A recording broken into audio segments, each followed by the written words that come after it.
Tuesday Seventh-day Adventists, a revival of original Adventism and ancient Christianity, presents Escape for Thy Life.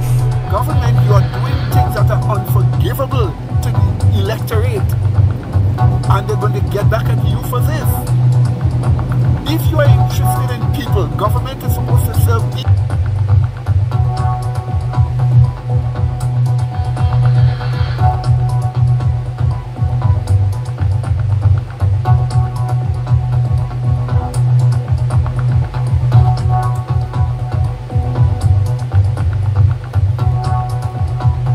Good day, this is Brother Medina for Tuesday Seventh-day Adventist, and please let us start with a word of prayer.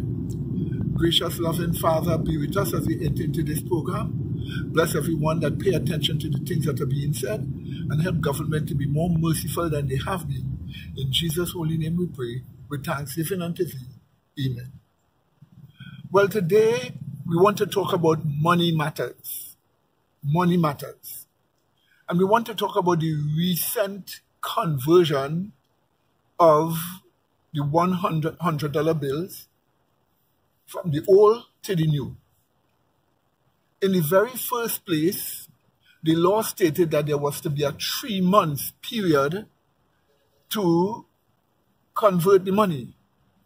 But then the government went at a difficult time when people have holiday issues, spending money at a difficult time, and make it only 2 weeks, 14 days. They expect probably 1 billion or more than 3 billion blue notes to circulate and to get into the hands of people within a 14 days period. That is impossible. Why is it that when government come in power to make things easier for people, they always make things more difficult? It is because many of those in power are not so close to the common people, which is the majority. They more come from elitist families with wealth. So they do not have the experience as poor people have, that they can have sympathy with poor people.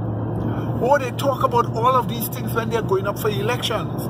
But as soon as they come in power, they break all of these promises and do something different. And this seems to be happening all over the world, because carnal-minded people do not love people as God makes you love people. Yes, my dear people. So, we have heard statements made by the protective services, by the governments, and by banks that people have to give an account for a certain amount of money that they have. We could understand that. You want to get rid of money laundering. You want to get rid of people who have stolen money, like millions of dollars, and have them buried in their yard or somewhere, and use from it now and then to put it into the current circulation of cash in society. We know you want to deal with that. But why does Granny or the hard-working man have to suffer for you dealing with money laundering? Why do they have to suffer for you dealing with money laundering? We have heard some minister said a barber came with $1.something million, where he could get that money from. Come on. He can get it by savings. He can save money for 5 years, 6 years, and come up to $1 million. Of course, he didn't get it all in a sudden, like in 1 year, but it is savings. And if he can't prove it, should he lose that money? If you can't prove he got that through devious means, why should you even take it from him? The onus is upon you to prove he got it from devious means. I know of a woman who, just going on the Beetham landfill and taking bottles, was able to build a house out of it. There are people who plant and overnight make plenty money, and in a few years they become millionaires. But you see, because you elitist government people and officials who have families who have plenty money and who have money handed to your hand after you go and study some law or something, so You don't have practical experience working with your hand to make money, so you cannot know how people can make money like that. But if the onus is upon you to prove he got it through devious means, if you cannot prove he got it through devious means, why are you going to impoverish people? This plan is only to impoverish the country. While you may stop money laundering, there are other people that will suffer through it. Why should they suffer because you are trying to deal with money laundering? As a government, you are doing things that are unforgivable to the electorate, and they're going to get back at you for this. If you are interested in people, government is supposed to serve people, and you're supposed to be interested in serving people. Then why are you making it so hard for people to change their old blue notes to new blue notes? And then look at the banks. They always claim they want to serve people, but where is the service here? They are finding many multitudinous ways from making money from people who already don't have much money. That's all they want to do, make money from people. So when it comes to the distribution of the new currency, they don't care about the people because they limit the amount you get. They give all kind of lying excuses. And since what they do is legal in the land, they get away with it. So in the long run, the poor people suffer. Some people who don't trust banks at all, because sometimes you put your money in the bank and they keep taking out money over and over until they reduce your money.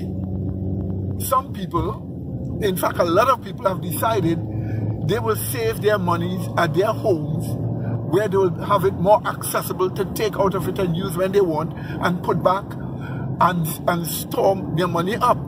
That is not a crime. That is a great thing because you have the money accessible in your hand to use when you want to use it. So now that there is to be a changeover in the blue notes or the $100 bills, much of their currency will come to nothing. They will lose it. Oh, the government will say, go to the central bank and they will sign a declaration and they will change your money. Or go to the banks. The banks are giving trouble. The banks are giving people less than they should give people because if you go with 10,000, they might give you 1,000 or 3,000 or 5,000. And then I hear some government ministers saying that the Bankers Association and representing the banks say that is not true. But I tell you that is true. You need to take a 5,000 and go in a bank disguised as an ordinary person and see if they will give you any change. They would not change money as they should.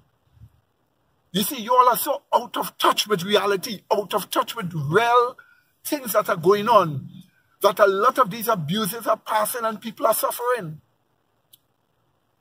I know banks that are giving people less than the amount they're supposed to get.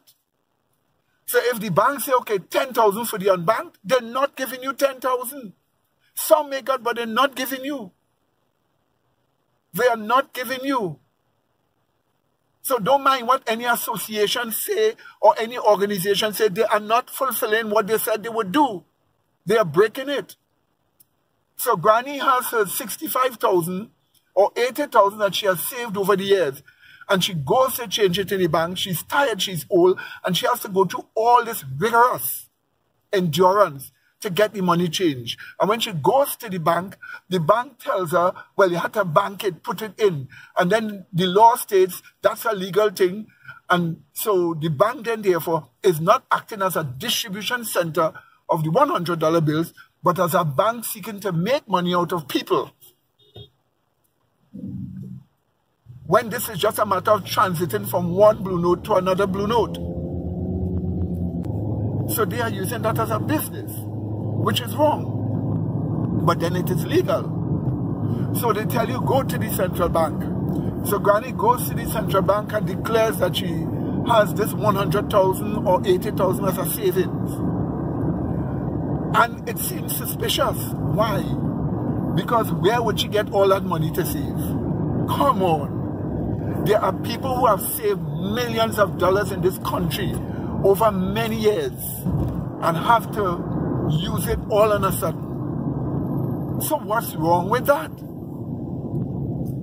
And then we have the protective services telling people, if you have more than 20,000, you have to give an account of where you get that. Who tell the protective services to put the limit to 20,000? What legal advice they have to say that a person cannot have more than 20,000 without having to give an account for it? People save money. People get money in different ways. Yes, there are some that get it through illegal means. But if a person don't have a record, why do they have to give an account for just 20,000? You see, all these norms that you have imposed upon people with regards to just converting one denominator of cash is so frustrating to the average person and has brought great difficulty upon people. I do not know how the government expects millions and millions and millions of blue notes of $100 bills to circulate all over the country in every nook and cranny within 2 weeks. Come on, you must know that that is impossible. The law stated 3 months. You bring it down to 2 weeks. You could have brought it to a month. Give people a chance. But instead, what have you done? Make it where people just suddenly have to rush for 2 weeks and that they cannot do it spaced out, giving enough chance for the money to circulate. This clearly shows you how people in power do not care for other people. Some speak about caring government, some speak about elected to serve, and instead of serving the people, they serve their own agendas. They serve their friends, they serve their families, they serve organizations that give them contributions, but the poor people, no, they do not serve these people. It is graciousness and kindness that is needed. Government must show themselves to be benevolent. We know some miscreants think that government is supposed to be like God, and they expect government to act like God. So if a drain in their backyard is overflowing, they'll blame government for everything. If too much rain falls and it floods the area, they blame government for all things.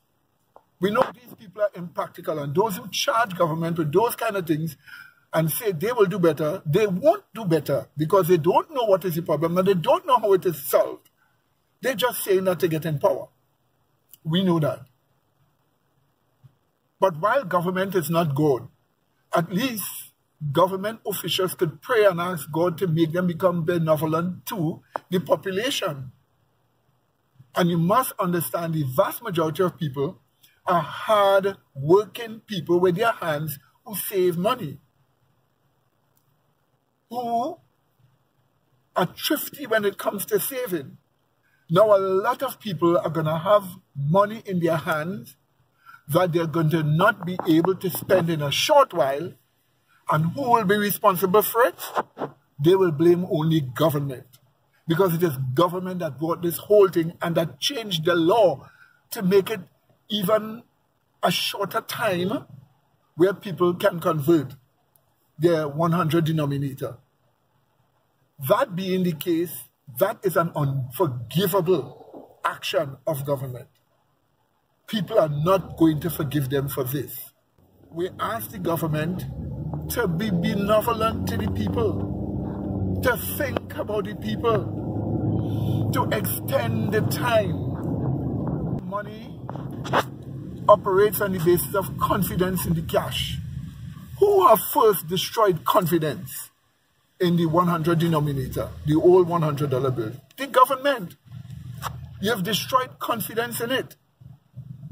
By making a new one to build new confidence, you've destroyed the old one too fast.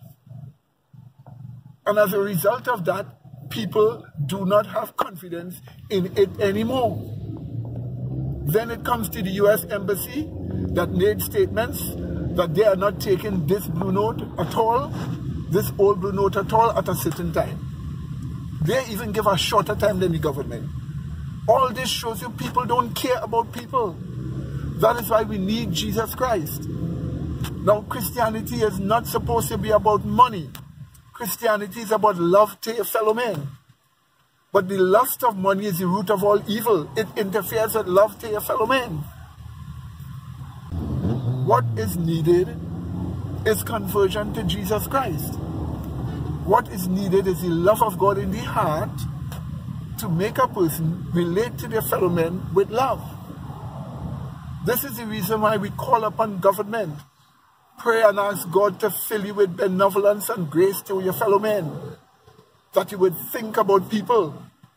There is too much ridicule, too much smart aleck laughing at poor people, too much callousness for poor people, too much skepticism with regards to the great potential poor people have if given a chance. And this whole idea that a poor person cannot save money to have maybe $1 million or $500,000 in their hands, that's not true. They can do that. They could do that. There means sometimes a person sells things and they come to money and they save that money and they get other deals and they save the money and they come up to a large sum. This accounts for people having money in their hands, which they cannot prove by showing you some document. But as long as the person has not been proven to be in criminality, give them their exchange, because their names haven't pulled any cords of being in criminality. But what say some criminal give them 300,000 to change, and they go and change it, and they cannot prove that they got this from working hard. And you want to look into them. If they don't have a criminal record, look into them. You could give them the exchange, and then you can look into them to find out how it is disbursed. But if it have criminal elements and have money, they could even break the system and go and get money changed and claim they have some kind of legitimate food stall or some kind of business. Oh, they would still get through. The important thing for government is that there is only a limited amount of benefit this kind of plan could give to you with regards to dealing with money laundering.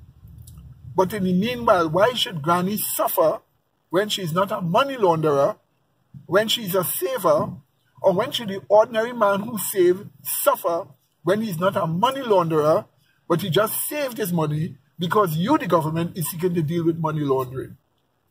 Why should he suffer?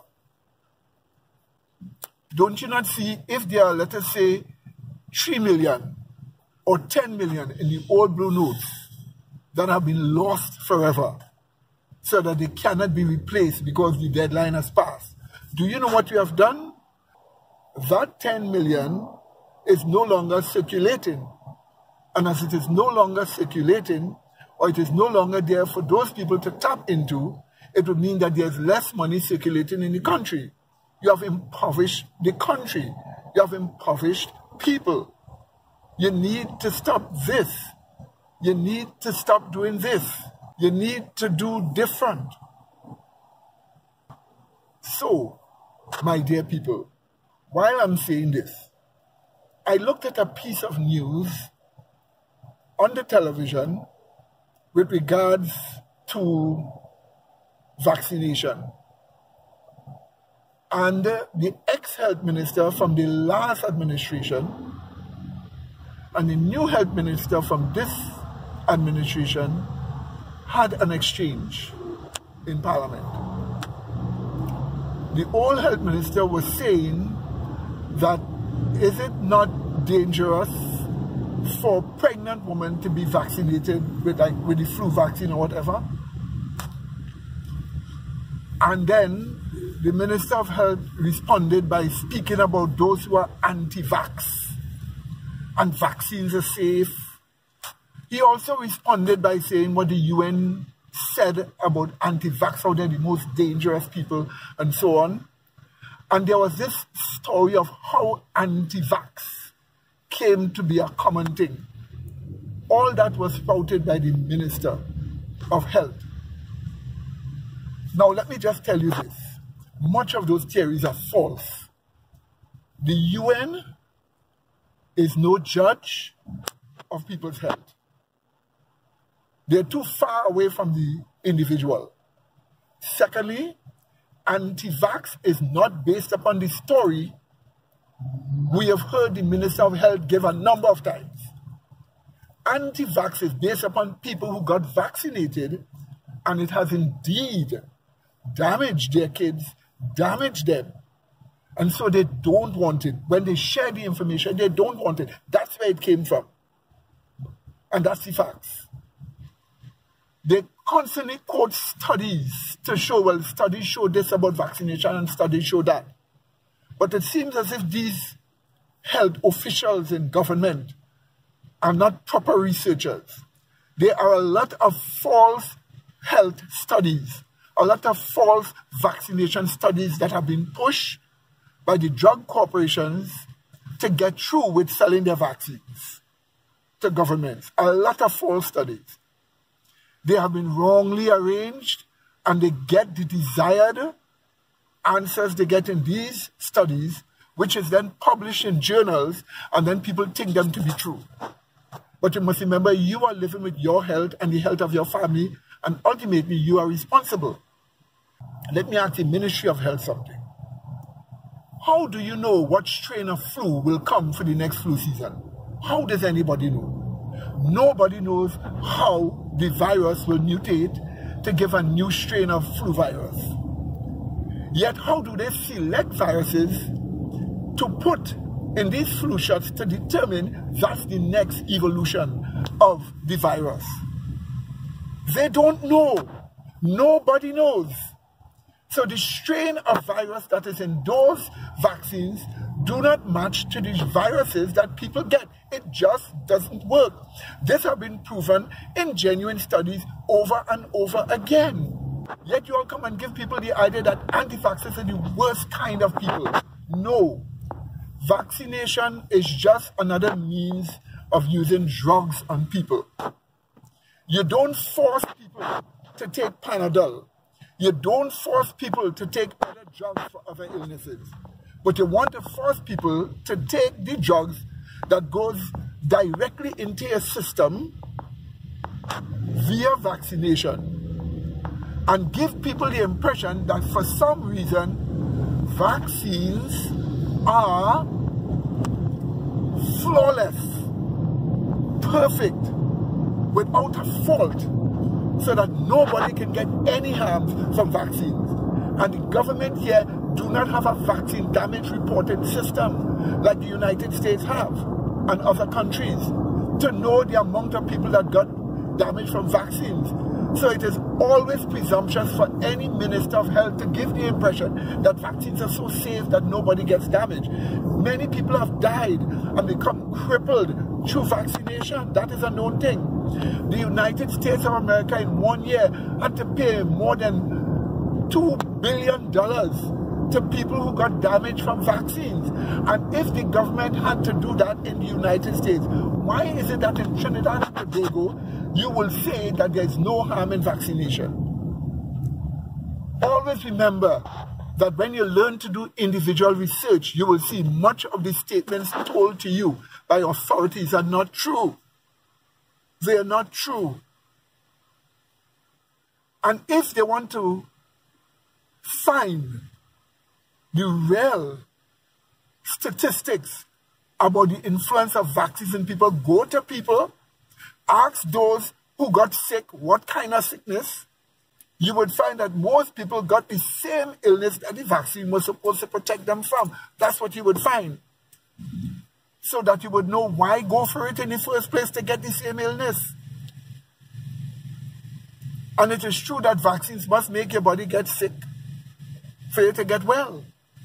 Because it is your immune system it works upon. And your immune system cannot work to deal with viruses in your system except it is harmful to your body. And if it is not harmful because the viruses are attenuated, it must multiply in such a way that the immune system must have to deal with it. But you must remember, when the virus comes into your body from the wilds, it is not the strain in the vaccine, And secondly, it doesn't come with thimerosal, adjuvants.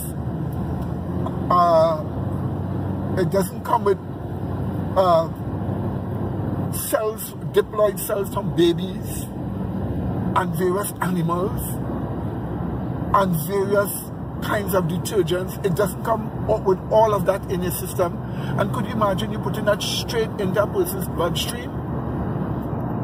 Not even the virus goes straight into a person's bloodstream, because it has to go through the mucous system in your body, your mouth, your nose, or even through your eyes to get into your body.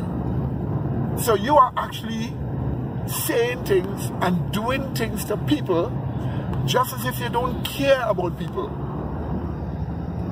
And again, we are just saying this because we want people to know you have to learn to take care of yourselves. In the long run, when God is going to judge us, God is going to judge you how you use your funds.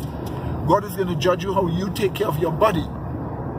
Because your body is the temple of God, and God's supposed to dwell in you. So in the end, you have to give an account. No government. You can't come and say, well, the government mandated I do this and I do that. Our next problem is that health ministries usually give the impression that if a school have 100 people in it and 90 people got vaccinated, that the 10 people that didn't get vaccine could cause the 90 people to get some kind of disease. Well, if the 90 people got vaccinated, isn't that supposed to protect them from getting the disease? If these 90 people got vaccinated, is it not supposed to keep them from getting harm from the 10 people who didn't get vaccinated? And is it not true that they now are safe from the virus, so that they can't give it, they cannot give it to the 10 who are not vaccinated? Then why do you give the impression that everybody will get the disease except every last individual get vaccinated? Always following UN propaganda. We know that vaccination stops people in a large way from producing children, so it can cut the population down. Some countries found this out. They found properties in the vaccines to do this. Yet the government still gives the impression vaccines are safe. We tell you, you have to stand before God and let God determine how you operate in this matter. We know it is a matter of legal issues with regards to money and with regards to vaccination. But we ask you, the public, in dealing with money matters, to move wise, to go to your government, to go to your representatives. If enough of you sign a petition or enough of you protest and ask the government to extend the time, for the sake of elections, you will have to extend the time. Just as they deliberately cut down the amount of time, they will have to extend the time that people will have more chance to get the 100 bills to circulate. Yes, my dear people, we know that that will happen. Now we say all of these things for people to move with wisdom and judgment and to bless those people who want justice. Ultimately, it is the great law of love to God and love to your fellow men. Government do not love their fellow men when they bring hardship that is unnecessary on their fellow men, and do not seek to alleviate it when they could. All such will be judged by God, and they will pay the ultimate price. In the long run, my dear people, accept Jesus Christ as your Savior and pray and ask God to help you, and He will help you deal with these monetary problems and other problems that you have, whether it is health and vaccination and money. He would help you. We say all these things in care and concern for people, because too long have people been trampled upon, rejected and treated bad as if they are nothing. And this has happened by people in authority. They often make statements, form their own norms, form their own standards, and impose it upon people.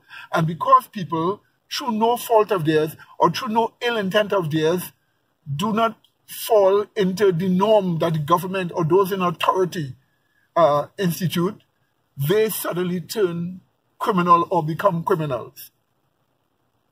This is not right. So may God have his mercy on all of us as the best thing is done for people's sake. In Jesus' holy name, amen.